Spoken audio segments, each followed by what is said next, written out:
Welcome back. Once again, my name is Douglas Grumman. This is the continued reading of the book Songs of the Buddhist. Chapter 2 starts off with John Lennon. John Lennon's song, a very touching song called Imagine. And the song goes like this. I'm not going to sing it because I can't sing. But anyway, John says, "Imagine there's no heaven. It's easy if you try. No hell below us, above us only sky. Imagine all the people living for today. Imagine there's no countries. It isn't hard to do. Nothing to kill or die for, and no religion too. Imagine all the people living life in peace. And you may say, I'm a dreamer, but I'm not the only one. I hope someday you'll join us, and the world will live as one. Imagine no possessions, I wonder if you can. No need for greed or hunger, a brotherhood of man. Imagine all the people sharing all the world. You may say I'm a dreamer, but I'm not the only one. I hope someday you'll join us, and the world will live as one." And I comment, "Let me start by saying, to me, this is a journey of one man's dream. John Lennon influenced the world like no one else. It's possible to say this song has roots steeped in Eastern philosophy. The Beatles traveled to India and attended Maharishi Mahesh Yoga's meditation camp. Paul and Ringo returned home while John and George stayed in India to keep learning transcendentalism. India had a profound influence on the Beatles' music and specifically John Lennon's music. George Harrison also shined, but John left us this song called Imagine." And John sings, "Imagine there's no heaven. It's easy if you try." And I comment, India is the birthplace of religions like Hinduism, Buddhism, and Jainism. And these religions believed that the pathway to God is an inward journey. The Western mind believed the journey to God was an outward path. And this is the only real division between East and West. Where does East begin and West end?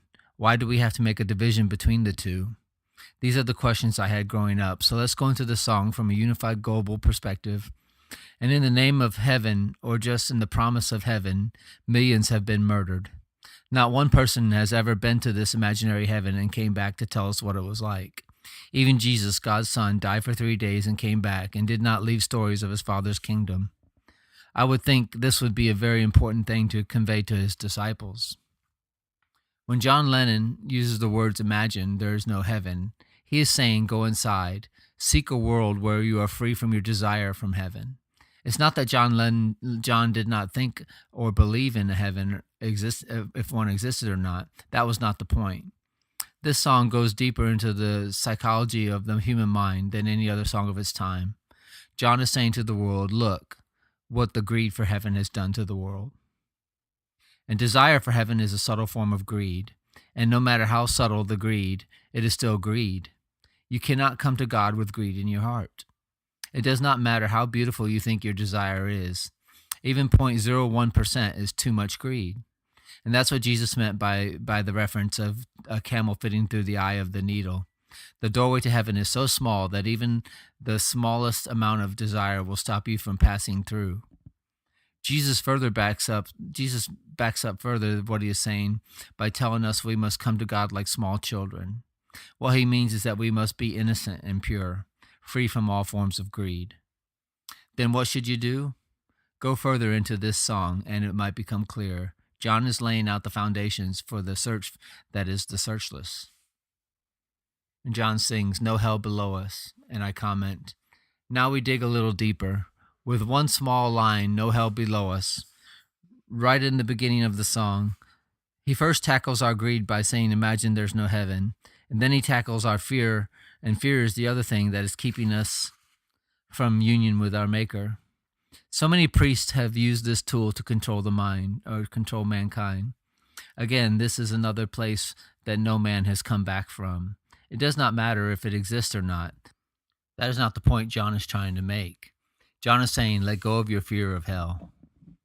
Fear and greed are the two biggest tools existing only in our mind. They can still be used to control you, though. You know it is bold of me to say, but no man has entered the kingdom of heaven out of the fear of hell. It is not the right foundation from which to build. It is a negative direction. Yes, it can motivate, but you'll just be running in circles with no clear direction. Imagine a room filled with darkness, and you are trapped inside the room. There could be snakes or poisonous spiders all around, and you are in fear.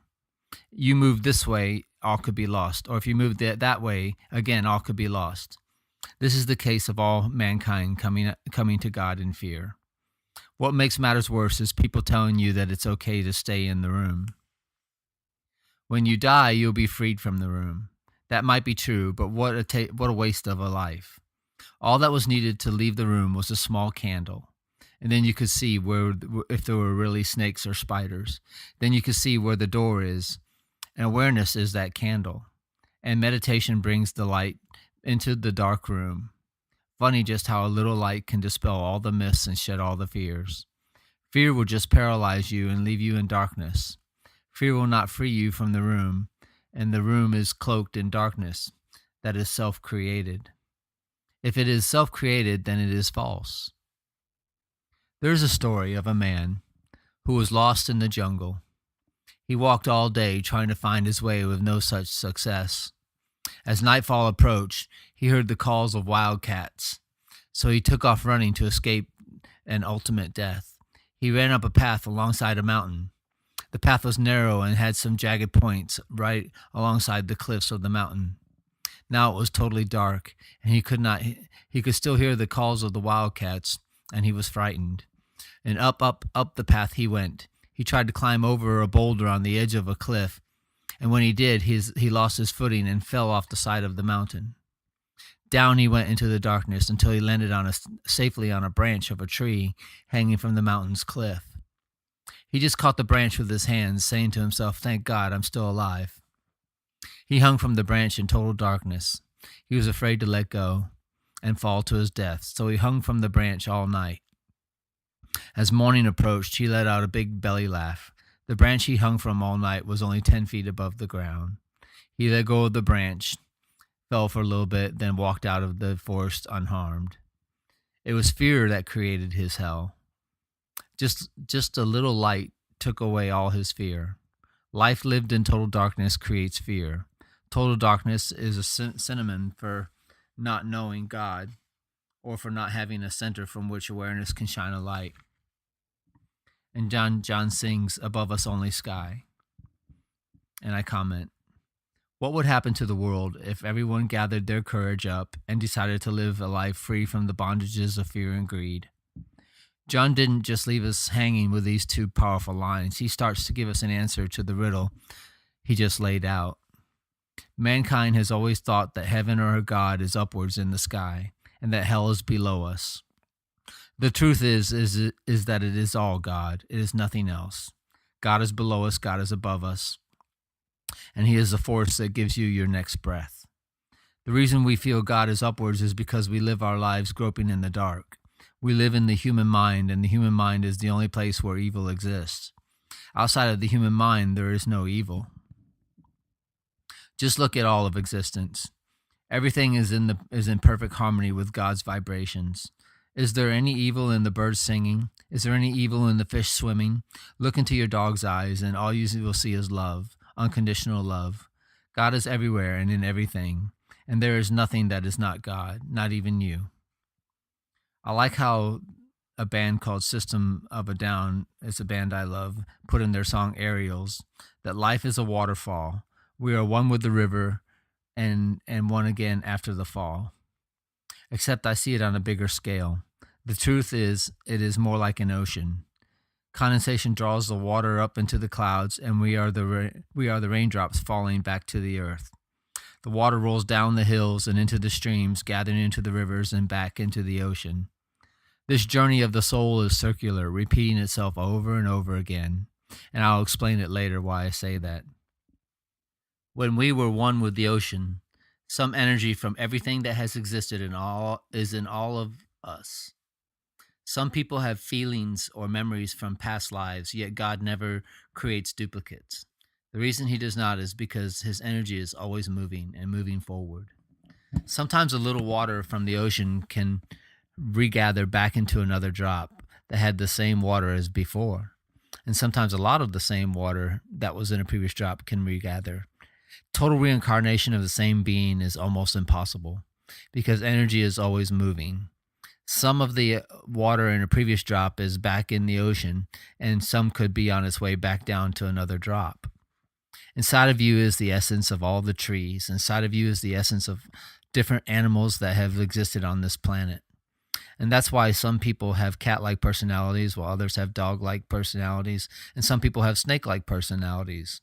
The reason God chooses this is so that once we have ascended all the way from a rock, having very little consciousness, into man having the highest consciousness, we would be able to understand the insights of every plant or animal that we once were.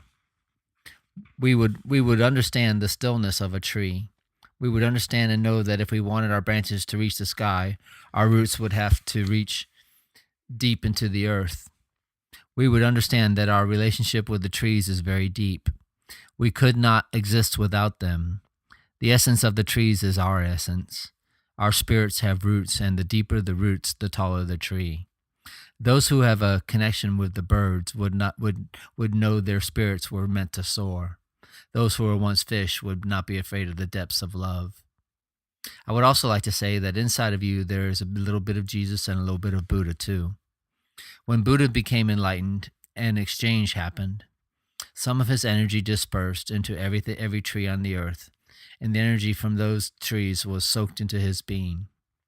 Buddha was enlightened under the Bodhi tree, and Buddhists believed as long as any of the trees that were alive when Buddha was enlightened were still alive or still lived, Buddha's essence is still alive on this planet. The Bodhi tree under which Buddha became enlightened was cut down. It was dying. Fortunately, some monks took the branch from the tree before it was cut, and they replanted it, and it grew into another tree. Before that tree died, they cut a branch off of it and replaced it as well. And to this day, a part of the original Bodhi tree still lives that Buddha was enlightened under. There are trees on this earth that have been around for many, many years. It is possible some of them still have Jesus' energy in them.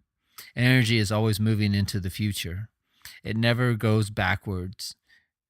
Consciousness always evolves into the higher states. There is no evil below us, and above us is only sky. Just remember, God is the sky and the earth and everything in between.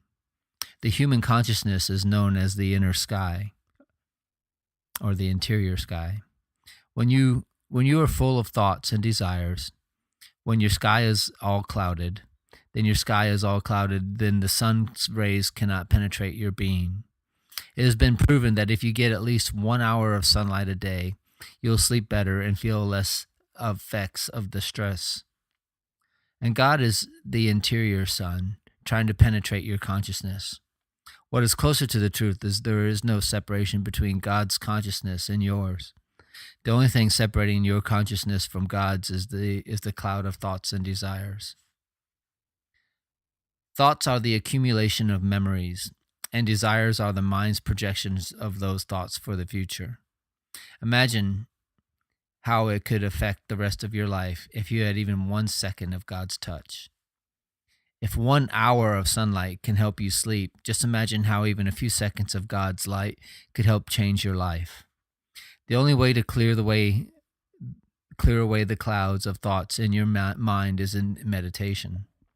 No matter what kind of stress you might be feeling, meditation can clear away the clouds of thought. Remember, no storm lasts forever, and no matter what crisis you are facing, no matter how dark your life is right now, no storm lasts forever. The journey from the storm is taken one step out from the storm is taken one step at a time. And the day has come for you to take charge of your life and find the courage to face the ugly truths. You are being controlled or manipulated, or both. It is a crime against existence to control or manipulate people from someone else's or for someone else's greedy needs. And fear of hell and desire for heaven has plunged the world into one of the darkest times in all of history. In 2,000 years, little has changed as far as humanity's connection with existence is concerned. I went into deep meditation and thought very hard about how I could help change or break the vicious cycle humanity seems to be caught in. Now I'm trying to express those thoughts through the awareness that was shed on me in those meditations. And I love a song by Florence and the Machine. It's called Shake It Out. In the song, she sings a beautiful line. She says, "It is always the darkest before the dawn." Time seems very dark right now, but dawn is coming, thanks to meditation. And also science and technology and things like the internet. Now we are questioning the answers that we were given. We can all feel deep inside what we were told, although it sounded good at the time, still did not feel like pure truth. The song also says it's hard to dance with the devil on your back, so shake it out. It's hard to dance with the devil on your back. Unawareness on your part and subtle forms of greed or control of others is the devil on your back. A good shake is what the world needs to wake up and realize the state of the world is in. John Lennon's Imagine is that shake. So John sings, "Imagine all the people living for today." So listen, I comment by saying, listen to this story. It is a true story. A close friend of mine told me about a man he knew. This man was a millionaire. When he was young, my friend told me he had always had the most expensive cars and a huge mansion. And my friend told me that he had not seen this man for almost 40 years. Until one day my friend was walking downtown and an elderly homeless man asked him for some change. My friend looked into the homeless man's face and recognized him as this rich man that he used to know. The millionaire was now 99 years old and penniless. Living for today does not mean be stupid and not prepare for your future. If you do not prepare for your future today, you may not have a future to look forward to. So it is just like brushing your teeth. You brush your teeth today so that you will maintain their health for tomorrow. If you do not brush them today, you will not have teeth in the future. No matter what the so-called spiritual yogis tell you about giving up all your earnings, putting away a little for yourself now will ensure that you will have not only a future, but a future that you will be able to enjoy. So the only thing that you should give up as far as money is concerned is the attachment to it. Money put away for the future does not mean that you have to have an attachment to it.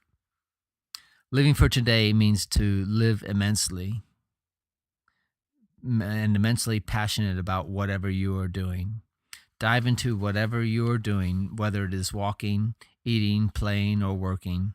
It's the secret of what is known as Zen. Zen's alchemy is beautiful. Zen says, give all your attention, all 100% of your being into the present moment, and time will seem to fly by. Because for a brief moment, you will exist in eternity and not in time. Just be watchful and aware as you delve into your daily activities, and your life will be filled with joy. Joy is not the outcome of Zen. It is a byproduct. It comes as a gift when life is lived totally or in its totality. Zen says to never look for the joy or you will miss it. Looking for the joy pulls you out of the present moment, and the experience of Zen will be missed. Live for today. It is only the only day you'll ever have. Tomorrow has never come and never will. So forget about enlightenment and live as immensely or as intensely as possible. Forget about heaven and give all of your energies into the present moment. Once you do this, then heaven is found right here, and so is enlightenment. Really, there is no difference between enlightenment and heaven. Words have changed over the years, and it does not matter what you call it. It's all the same thing. It's just different perspectives. A few musicians of our time in history have put together music or songs that have transcended time. And when I listen to the band Aerosmith, their song Dream On, I feel something more than the band Aerosmith. They elevated their talents to perfection. And listening to music by artists like Aerosmith transports the listener out of time and into eternity. The mystery of music is so beautiful. When you are feeling down, a good song helps you to cheer you up. And when you're feeling lonely, a good song can give you hope. When you are in love, a good song will remind you of your lover. When you meditate, music helps to center you and helps you to go beyond your mind. When you have pent-up anger, a good song can help release that anger. And when you're getting ready to snowboard down a really steep mountain, a good song will amp you up and give you the courage to push your limits. And not too long ago, I started to play the djembe drum. It's an African drum that has several pitches to it. Generally, we play together in a large circle. And I'm still not too good at it, but when I am hitting the rhythms along with the rest of the circle, it is pure Zen. I just feel the rhythms and still my mind while I am playing. When a large circle is harmonizing, all at the same time, the energy is raised, and good vibrations are felt by everyone in the group, and to all the spectators around the group. People spontaneously get up and dance inside the circle. And if you have never been to a drum circle, I highly recommend attending one. The music created in these circles is truly the meaning of living in the moment, or living for today. So imagine there's no countries. It isn't hard to do. That's what John sings to us. And then I comment by saying, in Japan, Zen has flowered so beautifully. The Zen masters have developed almost a whole new language. Zen masters have thrown monks out of windows, not out of anger, but as a way to tell someone to get out of his mind. A Zen master will point at the moon and he'll tell you that he is not the goal. The moon is. And he is pointing the way, saying, as a metaphor, the moon is God. The Zen master is just a finger pointing or indicating the way. When Christian monks first visited Japan, they read some of the most famous Zen sutras, and without knowing the Zen language, they dismissed them as having no credibility. And I have heard about one Christian priest actually going to an enlightened master and showing him the Bible. And when the Zen master read the teachings of Jesus, he told the priest only a Buddha could say these things. The priest was confused. He totally missed a golden opportunity. While he was with the Zen master, he was with a man who was carrying Jesus' essence. Something of Jesus was alive right in front of him, and the Christian minister missed it. It was not the priest's fault, though. It's hard to tell if a man is realized or self-realized. With Jesus and others like Krishna or Buddha, it was easier. They had charisma, and they were very beautiful. Jesus stood over 6 feet tall, and he was very healthy. He had a wholesome look about him, and not every enlightened man could pose on the cover of GQ magazine, I don't think. I don't think anyone who has ever seen a picture of George Gurdjieff would ever say that he was enlightened. If you want to see if someone is enlightened, you look into their eyes, open your heart, and still your mind. Be totally receptive, just like a woman would be to her lover. Only then would you possibly be able to see a glimpse of their godliness. Even people in Jesus' time could not recognize who he really was. Only very few brave, receptive souls could recognize his divinity. He could only muster up 12 disciples, and out of those 12, only one came close to understanding the images or the messages which Jesus spoke. That disciple was Timothy. Timothy's gospel was discovered with the Dead Sea Scrolls. And what's funny about the verses of Timothy is that they were written in the language of Zen. Only a Zen master would be able to decipher the meanings of the verses. It has taken me several years and many books just to begin understanding Zen's language. And it is the language of no language, reading between the lines and understanding the language of silence. And this is why I say Jesus was a Zen master, and Timothy also understood Zen to some degree. And Jesus' message was more than the other 11 disciples. Timothy's verses did back up some of the scriptures in the Bible, and they also disputed what was kept, but wrongly translated in the Bible. And it turns out that Mary Magdalene was not a prostitute. The people who translated the Bible mistook the word. The definition for the word what Mary did to make a living could also have meant that she was just a woman of a profession. The translators must have been chauvinistic. They automatically assumed that meant a prostitute. And in the Gospel of Timothy, one of the disciples asked Jesus that what should they do about Mary? And Jesus' response was not to worry about Mary, that he would make her like a man. And I don't think any of the disciples really understood what he meant. Then, not too long ago, they found an ancient scroll hidden in an old clay pot in the Middle East, and the scroll was the Gospel of Mary, the direct teachings of Jesus to Mary Magdalene. Not only was Mary not a prostitute, she was a devotee of Jesus's. And in the closest circle of Jesus' followers, even closer than a disciple. I picked up a copy of this translation at a bookstore one day, and I was amazed as I read about how Jesus explained the energy centers and their functioning in the female form. And when the fourth center is changed in a woman and made like a man's fourth energy center, then she could become enlightened, or she could become reborn. So how did Jesus know about energy centers?